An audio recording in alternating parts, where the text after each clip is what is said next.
Hello जी, राम राम। कैसे हो आप सब? उम्मीद करती हूँ आप सब बढ़िया होंगे। तो चलिए शुरुआत करते हैं आज की वीडियो की। आज मैं आपको बताऊंगी कि हमको बुटीक पर मैनेजमेंट कैसे करना है, क्योंकि कई बार ऐसा होता है कि हम कई कस्टमर का काम टाइम पे कर देते हैं और किसी का टाइम पे नहीं हो पाता। तो कई कस्टमर तो मान जाते हैं, लेकिन कई ऐसे कस्टमर भी होते हैं जो बहुत गुस्सा करते हैं। फिर हमको भी रिग्रेट होता है कि अरे हमने क्यों उनका टाइम काम पे नहीं किया। मुझे भी कई बार ऐसा होता है, लेकिन अब मैं थोड़ा सा सीख गई हूँ कि हाँ, मुझे कैसे काम को मैनेज करना है जिससे मैं सभी का काम टाइम पर दे सकूँ और कोई भी परेशान ना हो। तो इसके लिए सबसे पहले आपको देखना है, अगर जैसे आपका बड़ा बुटीक है और आपके पास कारीगर लगे हुए हैं, तो आप देखिए कि कौन सा काम कितनी डेट को देना है। उस डेट से 2 दिन पहले ही आप वो काम करवा कर रख लीजिए, ताकि आपको परेशानी ना आए कि हाँ कस्टमर खड़ा है और आप जल्दी जल्दी उसमें तुरपाई रह गई है या हुक रह गया है ब्लाउज़ में या सूट में तुरपाई रह गई है, तो फिर आप तुरंत करवाने के लिए बैठो। तो इससे क्या होगा, कस्टमर भी क्योंकि आजकल किसी के पास टाइम नहीं है, सब बिज़ी हैं, कस्टमर भी आते हैं तो वो नहीं चाहते कि हम इनके पास 15 मिनट भी बैठकर अपना काम करवा ले। तो वो उतनी देर में कई बार गुस्सा भी हो जाता है और कई बार बैठ के भी सब्र से काम भी करवा लेते हैं। मेरे पास भी एक बार ऐसा ही हुआ था। एक कस्टमर आई, वो 15 मिनट में उन्होंने 100 बातें बोल दी, कितना हुक बचा कितना बचा। तो उस दिन से मुझे समझ आया कि भाई कस्टमर को बैठा के तो रखना नहीं है, उनका काम टाइम पे दे दो तो वो खुशी खुशी चले जाते हैं। तो हमको इसी बात का ध्यान रखना है कि जो भी डेट आपने दी है उस डेट के हिसाब से आपको 2 दिन पहले ही काम करवा लीजिए, ताकि आपको दिक्कत ना हो बाद में। दूसरी बात, अगर आप होम बुटीक चलाती हैं तो आप अगर अकेले काम कर रही हैं तो आपको पता है आपको ही वो काम करना है। तो आप देखिए कि कौन सा काम कब देना है, उस हिसाब से आप अपना घर पर काम मैनेज करिए।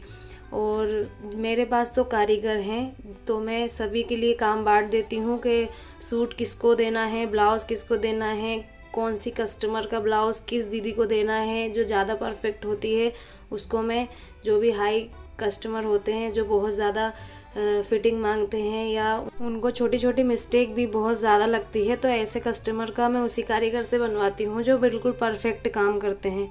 और जैसे नॉर्मल कस्टमर होते हैं उन्हें कोई ज़्यादा प्रॉब्लम नहीं होती है।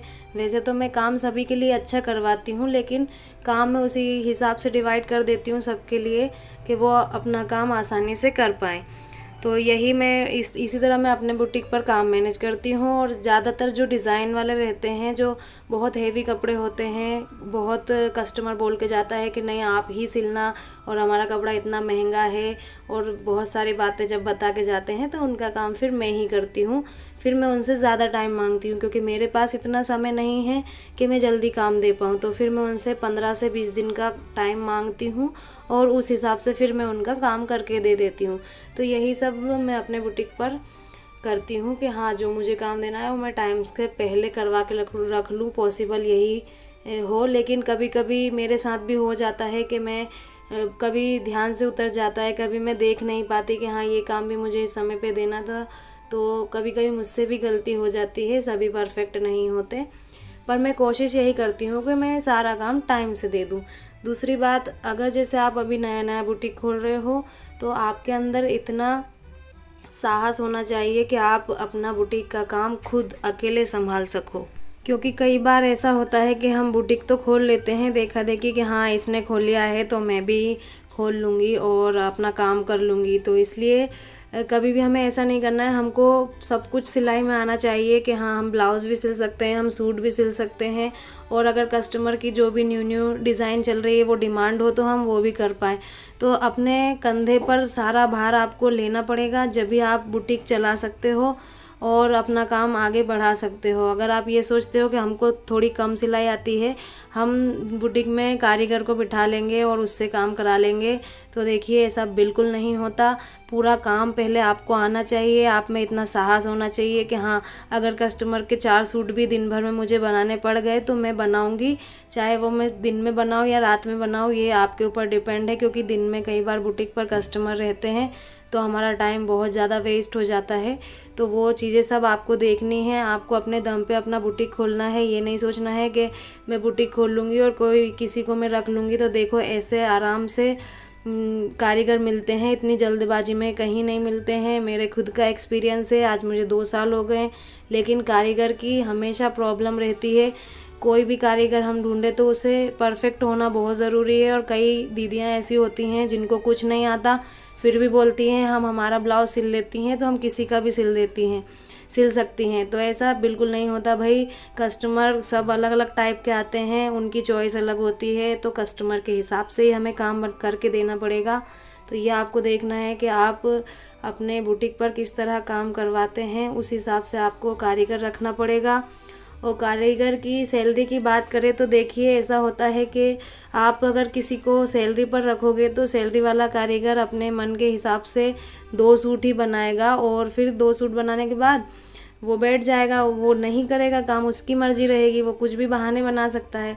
तो जहाँ तक पॉसिबल हो, मेरा तो यही मानना है कि आप कारीगर को पीस के हिसाब से रखिए, ताकि उसमें भी काम करने की इच्छा ज़्यादा होगी। वो सोचेगा कि अरे मैं एक पीस और बना लूँगा तो मेरे ही पैसे बढ़ेंगे। तो इस हिसाब से आपको कारीगर को रखना चाहिए। और कारीगर हमेशा ऐसे ही ढूंढे जो सभी काम करने में एक्सपर्ट हो। कई बार ऐसा होता है कि कोई कारीगर ब्लाउज़ ही बना सकता है और कोई सूट ही बना सकता है, तो ऐसा भी कर सकते हो। जो जिस चीज़ में परफेक्ट है आप उसको भी रख सकते हो। मेरे यहाँ पर जैसे दीदियाँ हैं, तो कुछ दीदियों को सिर्फ सूट ही आता है और कुछ दीदी को ब्लाउज़ में ही परफेक्ट है, तो मैं उनके हिसाब से भी उनका काम बांट देती हूँ। तो यहाँ पर हमें कारीगर को पीस के हिसाब से ही रखना चाहिए। और रेट की बात करें तो कारीगर को, जैसे हम अगर किसी पीस का 200 ले रहे हैं, तो कारीगर को आपको 80 से 100 रुपये देना पड़ेगा। जब भी वो अच्छे से काम करेगा, ईमानदारी से करेगा और सोचेगा भाई इनका काम मुझे अच्छे से करके देना है, इन्होंने इतना भरोसा करके मुझे पीस दिया है, तो मुझे काम सही से करके देना है। और सामने वाला अगर मुझे आधा रेट दे रहा है तो उसको भी काम अच्छे से करके दूंगा, तो कस्टमर बढ़ेंगे और फिर उनका भी काम बढ़ेगा। तो ऐसे ईमानदार कारीगर मिलना बहुत मुश्किल होता है, लेकिन ईश्वर की कृपा से मेरे पास जितने भी हैं, आज 6 कारीगर हैं, सभी बहुत अच्छे हैं, ईमानदार है और अपना काम ईमानदारी से कर रहे हैं। मुझे भी कभी शिकायत का मौका नहीं देते और मेरा काम अच्छे से चल रहा है फ़िलहाल। लेकिन शुरू में मुझे भी बहुत दिक्कत आई। मैंने अकेले अपने दम पे बुटीक खोला था, किसी के उससे नहीं कि ये मुझे सहारा देगा या मुझे ये सहारा देगा तभी मैं आगे बढ़ पाऊँगी। मैंने ठान लिया था भाई किराया भी निकालना है, मुझे अपना भी निकालना है, तो उस हिसाब से मैंने अपना बुटीक खोला था अपने दम पे कि कुछ भी हो जाए मैं हार नहीं मानूंगी और मैं कुछ ना कुछ करके दिखाऊंगी। और आज मैंने वैसा ही किया, मैंने दिखाया है कि हाँ अकेले भी आप बुटीक खोलकर और आप सेटल हो सकते हो। धीरे धीरे टाइम लगता है, लेकिन आप आराम से उसमें सेटल हो जाओगे।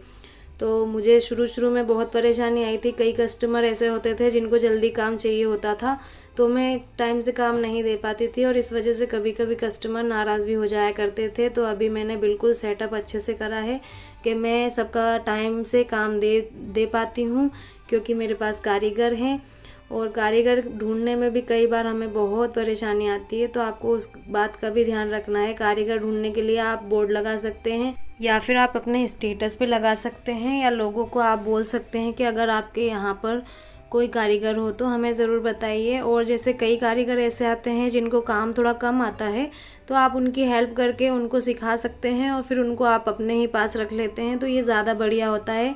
कारीगर भी खुश रहता है कि हाँ इन्होंने हमको काम सिखाया। और मैं तो ऐसा करती हूँ कि जिसको नहीं आता है भाई, और सच में अगर जिसकी काम करने की इच्छा होती है कि हाँ दीदी मुझे तो काम करना है, प्लीज़ आप रख लो मैं सीख जाऊँगी, तो ऐसे कारीगर को मैं खुद काम सिखाती हूँ और 1 रुपया नहीं लेती कि मैं इस काम सिखाने का कोई पैसा लेती हूँ। सिखा कर उनको अपने ही पास रखती हूँ और फिर उनकी सैलरी या तो मैं पीस के हिसाब से, काम के हिसाब से ही देती हूँ, या फिर जैसे एक मंथली इनकम होती है वो मैं उनकी बांध देती हूँ। तो ज़्यादातर तो मैं सबको पीस के हिसाब से ही, उनके काम के हिसाब से ही पैसे देती हूँ। और आपको भी ऐसे ही करना चाहिए कि उनको काम के हिसाब से पैसे दे दीजिए, तो वो भी खुश और आपको भी कोई दिक्कत नहीं होती। आपको भी रहता है कि हाँ हमारा काम ये टाइम से करके दे देंगे, क्योंकि इनको पीस के हिसाब से हम पैसे दे रहे हैं। तो ये वाली हमारी एक प्रॉब्लम सॉल्व हो जाएगी। बस हमको ये है कि बुटीक खोलने से पहले मेन चीज़ हमको सिलाई आनी ही चाहिए। हमको किसी के भरोसे बुटीक नहीं खोलना है कि मैं बुटीक तो खोल लेती हूँ तो मैं कारीगर रख लूँगी फिर मेरा काम हो जाएगा, तो ऐसा बिल्कुल नहीं है भाई।